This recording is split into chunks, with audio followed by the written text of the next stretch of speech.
उसके बाद हम प्रतिदिन जल का प्रयोग विभिन्न कार्यों में करते हैं। जैसे हम डेली वाटर का प्रयोग करते हैं, हम डेली पानी का प्रयोग करते हैं, और विभिन्न कार्यों में कई सारे ऐसे कार्य होते हैं जो मॉर्निंग से लेकर एंड तक, मतलब मॉर्निंग से लेकर नाइट तक, रात तक, सोने तक हम पानी का प्रयोग करते हैं, और पानी के प्रयोग के बिना हमारा कोई भी काम नहीं होता है। जैसे अगर एक दिन के लिए हमारे घर में पानी ना आए तो क्या होगा, पूरा घर अस्त व्यस्त हो जाएगा, कोई भी काम नहीं कर सकते, हम पानी के प्रयोग के बिना कोई काम नहीं कर सकते। तो जल हमारे लिए बहुत ही मुख्य है और हम विभिन्न कार्यों में इसका इस्तेमाल करते हैं। जैसे कि हम जल का प्रयोग पीने के लिए करते हैं। तो यहाँ पे क्या बताया गया, हम किन किन चीजों के लिए जल का प्रयोग करते हैं। तो फर्स्ट नंबर 1 उन्होंने बताया कि हम जल का प्रयोग पीने के लिए करते हैं, है ना। हम पानी पीते हैं, पानी पीते हैं तो हमारी प्यास बुझती है।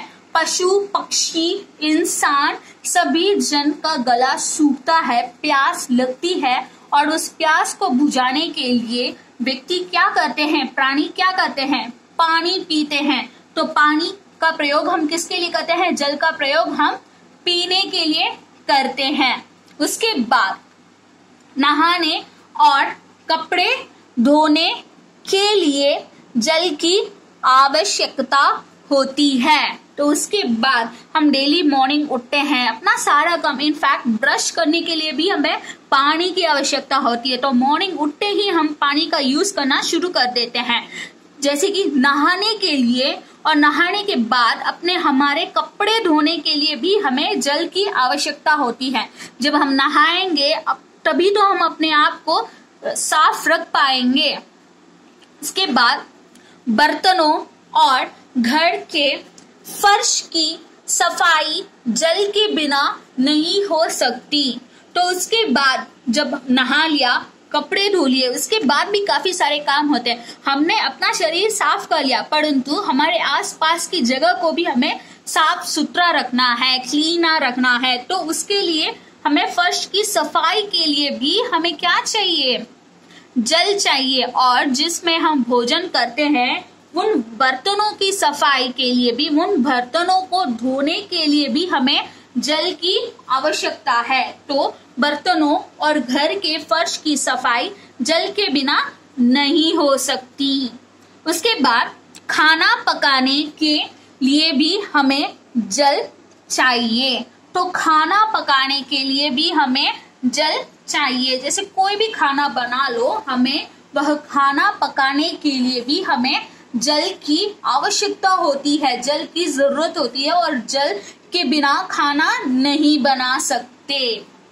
तो ये हमारे जल के प्रयोग, अब तक हमने देखा जल का प्रयोग विभिन्न कार्यों में किस प्रकार होता है, ये देखा। उसके बाद अब हम देखेंगे जल के स्रोत। जल के स्रोत मतलब क्या होता है, स्रोत मतलब सोर्स, सोर्स मतलब जहां से हमें ये जल प्राप्त होता है, प्राप्त होने वाला स्थान, उस स्थान को हम कहते हैं स्रोत, इंग्लिश में बोले तो सोर्स। तो जल के कई स्रोत है, there are various source of water. जल के कई स्रोत है, उदाहरण सागर, महासागर, नदी, झील, तालाब, कुएं आदि। तो कई सारे स्रोत हैं।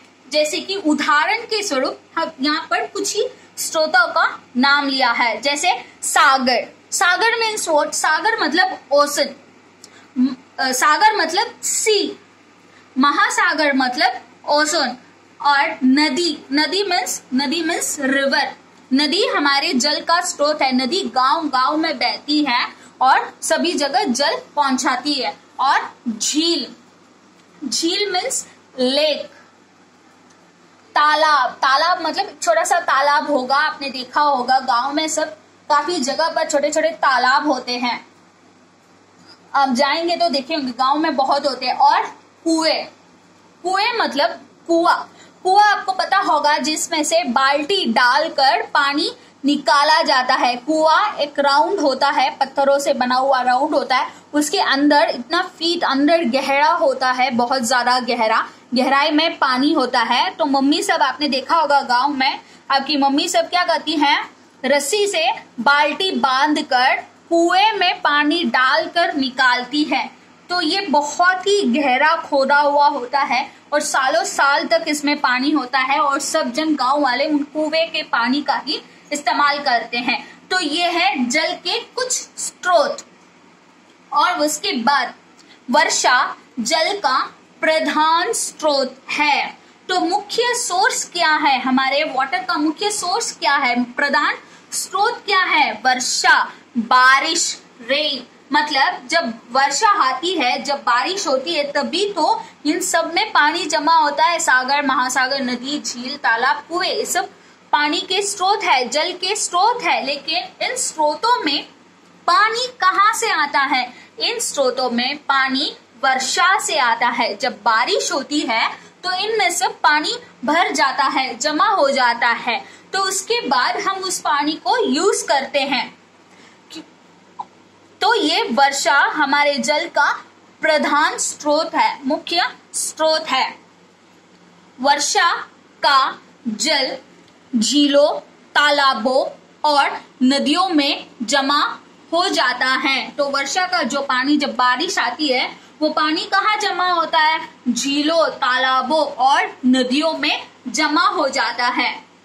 गांवों में जल के प्रमुख स्रोत कुएं तथा नलकूप है। मतलब गांव में प्रमुख स्रोत, जल का प्रमुख स्रोत क्या है, कुएं और नलकूप है। मैंने आपको बोला था कि ये सब कुआं जो है आपको अधिकतर गांव में देखने को मिलेगा। तो गांव में जल का जो प्रमुख स्रोत है वह है कुआं है, नलकूप है। शहरों में जल पाइपलाइनों द्वारा घरों में पहुंचाया जाता है। तो शहरों में जल कैसे मिलता है, अभी गांव है, गांव में तो कुएं से पानी निकाल लेते हैं, लेकिन शहर में कहाँ कुएं हैं। तो शहर में हमारे पास जल कैसे पहुंचता है, पाइपलाइन के द्वारा। हमारी जो ये पाइपलाइंस है, यह भूमिगत मार्ग से कनेक्टेड होती है, जहां पर जल है वहां से कनेक्टेड होती है और हमें पानी मिलता है। ओके, इस प्रकार हमारे घरों तक जल आता है, पाइपलाइनों के द्वारा हमारे घर पर जल आता है। इसके बाद तालाबों, झीलों और नदियों का जल पीने लायक नहीं होता, यह अस्वच्छ होता है। तो यहाँ जो जल जमा हो जाता है, मतलब तालाबों, झीलों और नदियों में जो जल जमा हो जाता है वह पीने लायक नहीं होता। क्यों नहीं होता वह पीने लायक? बिकॉज अब देखिए कितनी सारी धूल मिट्टी होगी और न जाने कहाँ कहाँ से बहकर वो पानी आता होगा। क्या एक जगह पर बहता, नदी का पानी क्या एक जगह पर टिका हुआ होता है? नहीं, वह हर जगह से बहता रहता है। कहीं कुछ होता है, कहीं कुछ होता है, और बहते बहते वह जब हम तक पहुंचता है तो काफी सारी चीजों से गुजर कर आकर हम तक पहुंचता है। तो उसे वो ऐसे ही पीने लायक नहीं होता है, वो अस्वच्छ होता है, अशुद्ध होता है।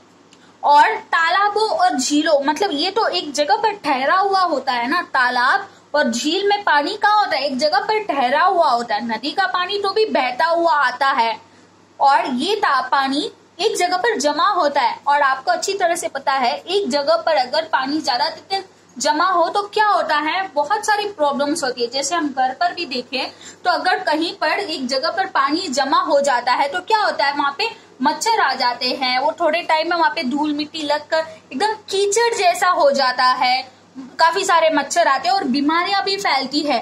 तो इसी प्रकार ये तालाब और झीलों के पानी क्या है, एक जगह पर जमा हुए होते हैं, तो ये सारे पानी अस्वच्छ होते हैं, ये पीने लायक नहीं होते। तो हमें क्या करना होता है, इसे वैज्ञानिक तरीके से पीने लायक बनाया जाता है। तो ये पानी शुद्ध नहीं होता है, स्वच्छ नहीं होता है, अशुद्ध होता है, अस्वच्छ होता है, लेकिन इन्हें वैज्ञानिक तरीकों से वैज्ञानिक तरीकों से, जैसे कि फिल्टर करके, प्यूरिफायर आपको पता ही होगा, जैसे प्यूरिफायर में गंदा पानी फिल्टर करके आता है शुद्ध बना के, उसी प्रकार इन पानी को क्या किया जाता है, स्वच्छ किया जाता है, वैज्ञानिक तरीकों से स्वच्छ किया जाता है, इन्हें पीने लायक बनाया जाता है, उसके बाद ही यह जल हम तक पहुंचता है। ओके,